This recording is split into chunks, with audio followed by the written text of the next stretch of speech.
bertanya soal lembur, Pak. Wah, Panjang nih ya. Ini curhatan juga nih ya. Jika kita melihat undang-undang ketenagakerjaan soal waktu kerja lembur dan upah lembur, kita akan mendapatkan upah lembur.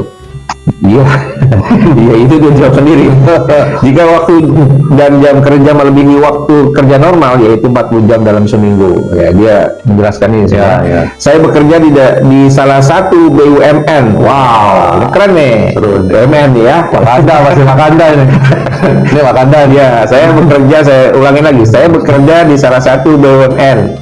Lembur tidak dibayar. Nah, dengan upah lembur, tetapi disebut premi atau penghasilan di luar upah atau produktivitas, beban kerja, jenis unit kerja, kualitas dan ini sila-sila ya, dan kuantitas pekerjaan menjadi ukurannya. Ya, hasil formula premi tersebut nilainya lebih rendah daripada formula upah lembur, Pak, dalam undang-undang ketenagakerjaan. Hal tersebut terjadi sejak terbitnya Undang-Undang Ketenagakerjaan terkait formula upah lembur diberlakukan. Serikat pekerja menganjurkan saya untuk memperjuangkan secara individu. Ya, oke, secara individu. Terkait hal ini ya. Terkait hal ini, oke, benar. Mereka menganggap bahwa perusahaan sudah memberikan yang terbaik untuk kesejahteraan pekerja. Opini ya sebagai individu. Bagaimana penjelasannya? Bagaimana menyelesaikannya masalah tersebut jika melalui penyelesaian PHI? Ya, intinya dia mau masuk ke PHI ini ya. Apa saja risiko yang akan saya hadapi? Baik, luar biasa nih, pertanyaannya keren ini. Ini serem ini pertanyaannya ya. Ini kalau di acara sore itu ada acara makan-makan, ini saya kasih approve 10 ya. 10. Baik, jadi dan ini katanya terjadi di BUMN Wakanda nih pasti ini ya.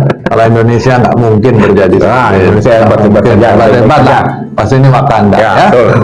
Jadi lemburnya nggak dibayar pakai uang, tapi bayarnya pakai premi. Terus ada ukurannya lagi.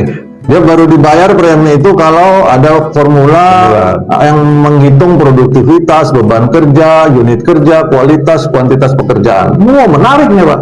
Betul. Ya. Kemudian dan hasil formulanya pun lebih rendah dari formula upah lembur dalam Undang-Undang Ketenagakerjaan.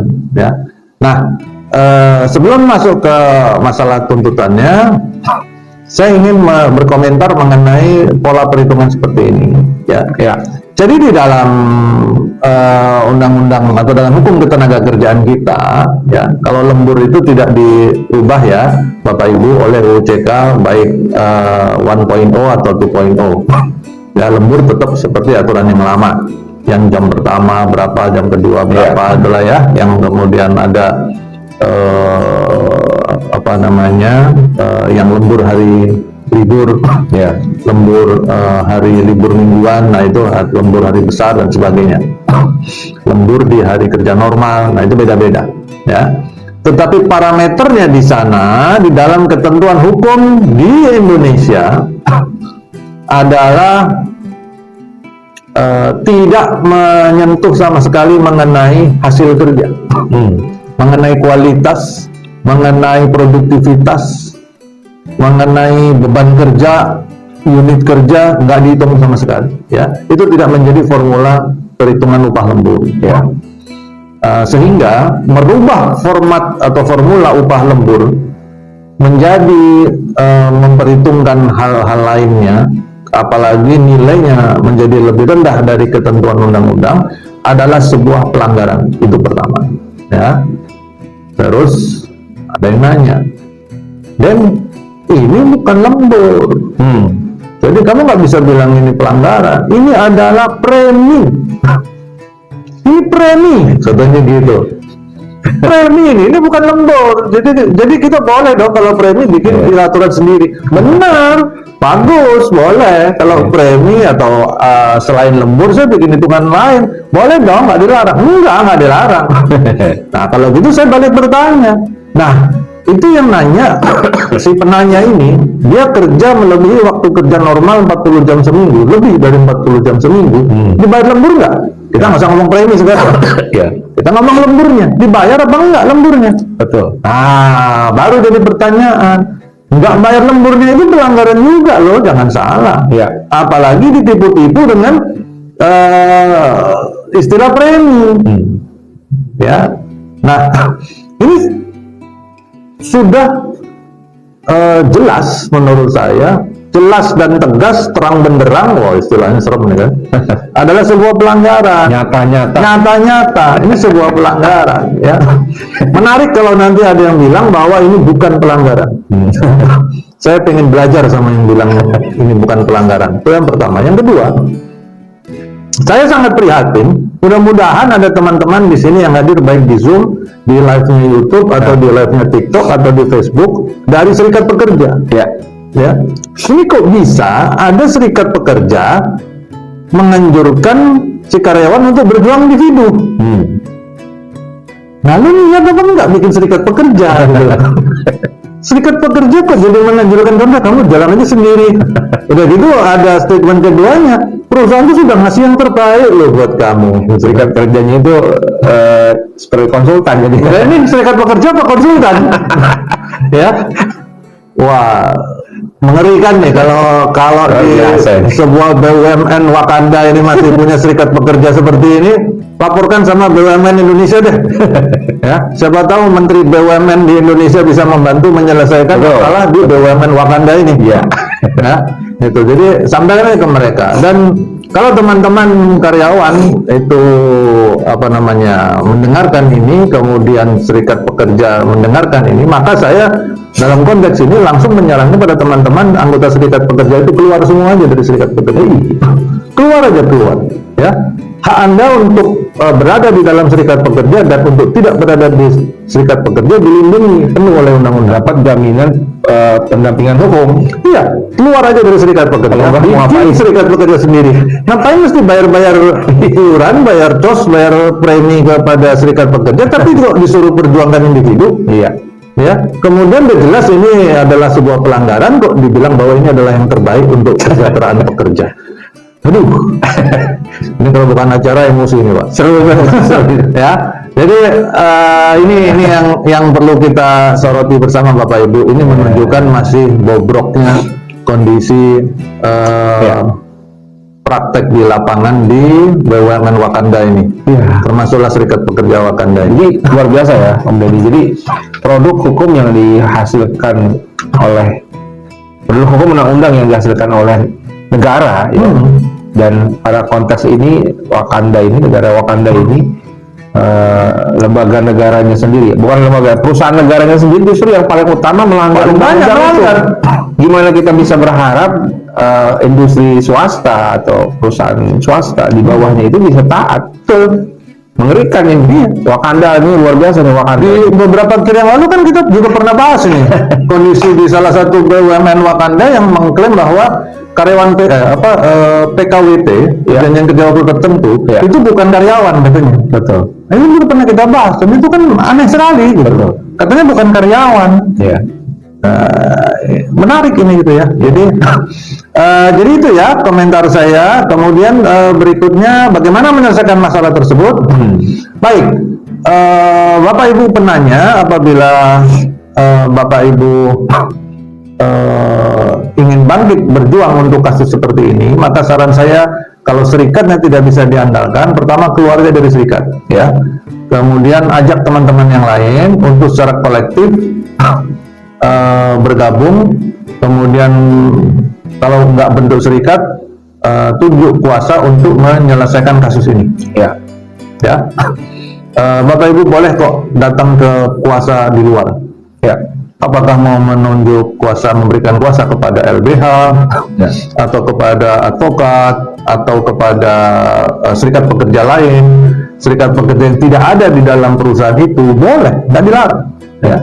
Datang aja ke DPC serikat pekerja yang lain yang ada, yang belum ada di dalam BUMN Wakanda itu, ngomong sama mereka, sampaikan kasusnya, sampaikan juga fakta bahwa si serikat pekerja yang ada di BUMN Wakanda itu menyatakan bahwa itu tadi nggak mau memperjuangkan, malah membela perusahaan. Sampaikan, nanti mereka yang akan turun tangan membantu membela masalah Bapak Ibu. saya menyarankannya bertindaklah kolektif ya. Itu kalau kolektif daya tekannya lebih besar, betul ya. Jadi kolektif supaya ada perubahan ya. Yang seru, yang sedih adalah kalau semua orang mengeluh tentang adanya praktek kecurangan ya.